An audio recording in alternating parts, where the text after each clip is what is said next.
Hi friends, credit card నుంచి amount అనేది మనం బ్యాంక్ అకౌంట్కి కాదు వేరే వాళ్ళ అకౌంట్కి ఎలా పంపించాలి అనేది ఈ వీడియోలో చూద్దాం.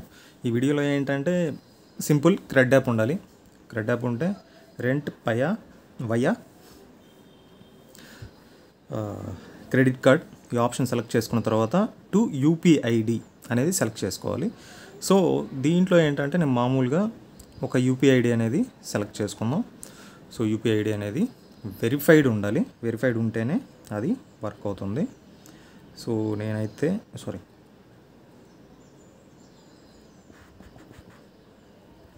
ఇప్పుడు హౌస్ రెంటా మెయింటెనెన్సా అనే దాని మీద కొంచెం ఛార్జెస్ అనేవి వేరియేషన్ ఉంటాయి. ఈ ఛార్జెస్ అనేవి మనకి తప్పవు.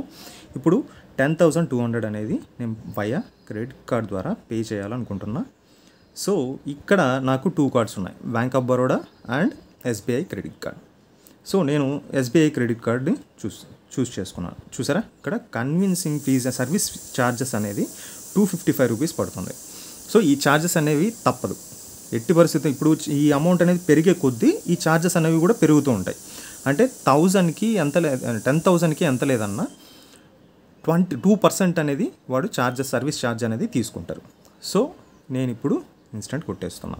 ఇప్పుడు సివివి నెంబర్ యాడ్ కొట్టేసిన తర్వాత మనకి ఒక ఓటీపీ వస్తుంది. ఆ ఓటీపీ ఎంటర్ చేసిన తర్వాత అమౌంట్ అనేది క్రెడిట్ అయిపోతుంది.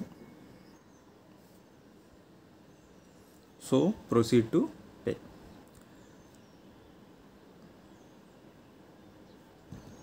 ఇలా మామూలుగా అయితే ఇలా క్రెడిట్ కార్డ్ నుంచి ఇంకో క్రెడిట్ కార్డ్ బిల్ అయితే ఎప్పుడు కూడా పేమెంట్ చేయకండి. ఒకవేళ చేశారు అంటే it's you are in danger అని అర్థం.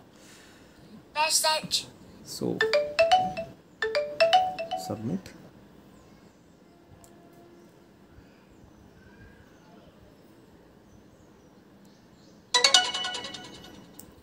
It's done. సో అయిపోయింది. సో మనం ఇంకా మనకి రివార్డ్స్ ఏమైనా వచ్చాయేమో చూద్దాం. సో ప్రజెంట్ అయితే ఈరోజు స్పిన్ చేయాల్సినవన్నీ చేసేసాను, ఇప్పటికైతే ఏం లేవు. సో మీరు క్రెడిట్ కార్డ్ని చాలా జాగ్రత్తగా యూజ్ చేసుకుంటే మంచి ఆఫర్లు ఉంటాయి.